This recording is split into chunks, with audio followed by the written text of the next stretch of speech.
And so to get in a couple of the benefits of environmental business, and these are just a very surface level,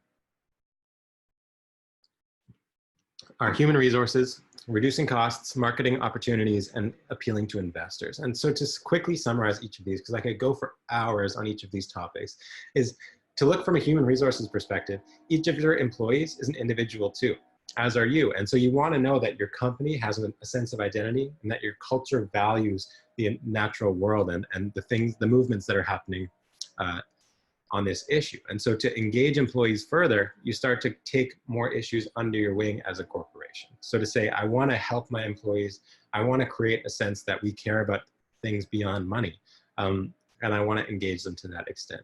To reduce costs. If you're a large company, whether you have many offices or you have a large manufacturing base or any sort of significant operations, you could potentially save massive amounts on your costs just by reducing energy.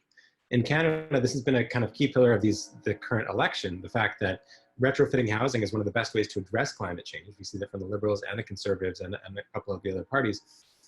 But beyond that, there's $1 billion in a fund set aside in Canada for energy retrofit projects for energy efficiency.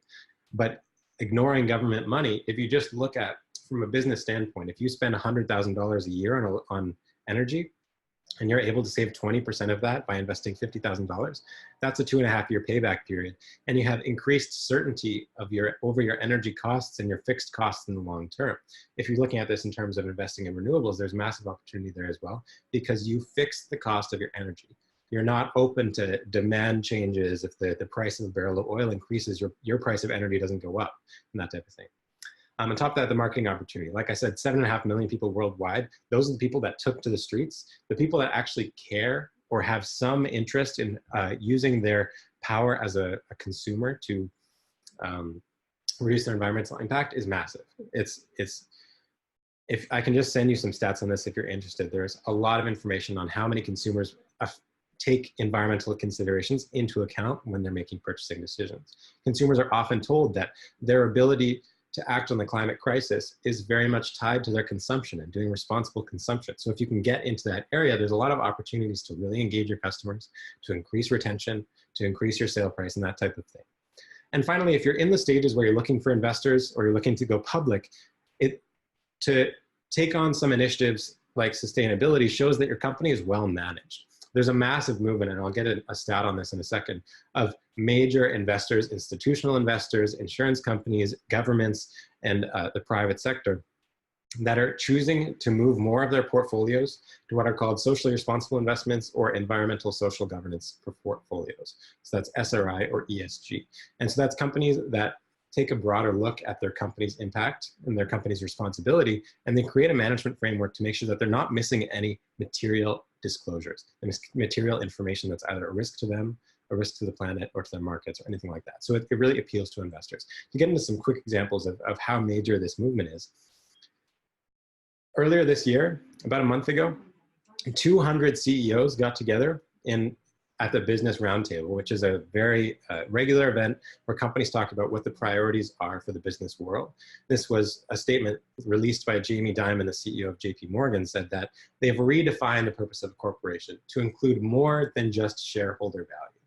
If you're familiar with the general articles of incorporation and the legal purpose for a company in North America, it's to maximize shareholder value, to increase the profit put into shareholders' pockets. But if you increase that, as businesses are increasingly doing, to include all stakeholders, so that it's not worth taking from people in order to put money in shareholders' pockets in an inequitable way, it's important to recognize that, and the business world is doing so. Furthermore, at the UN General Assembly, more than $2.3 trillion in assets under management in the form of insurance companies, institutional investors, pension funds, and governments committed to meeting the Paris Agreement 1.5 degrees Celsius above pre-industrial level. So what we were talking about before in the Paris Agreement, where they said, if we go above 1.5 degrees, we're gonna start seeing some serious impacts. Governments have been criticized for not acting enough, and so businesses are actually stepping up, and that's $2.5 trillion worth of companies right now, large cap companies, are saying, we're going to use our money to do this, to achieve this same end. So that's incredibly significant. And finally, to look at a Canadian example in the form of energy procurement, if you're an energy company or a government looking at ways to just buy the most efficient energy source, recently wind energy surpassed coal as the cheapest per gigawatt form of energy to generate in Canada. So if you're looking at building a new power plant or looking at sourcing new power for manufacturing, if you were to install coal, it would be more expensive than installing wind, which is an incredible milestone. If you've looked at wind over the last couple of decades, the efficiency has been skyrocketing exponentially and the cost has been dropping. And so it's a perfect time to start looking at these technologies and push that even further. The same is happening with solar panels, although it's not quite at the point where it's less expensive than coal just yet in Canada.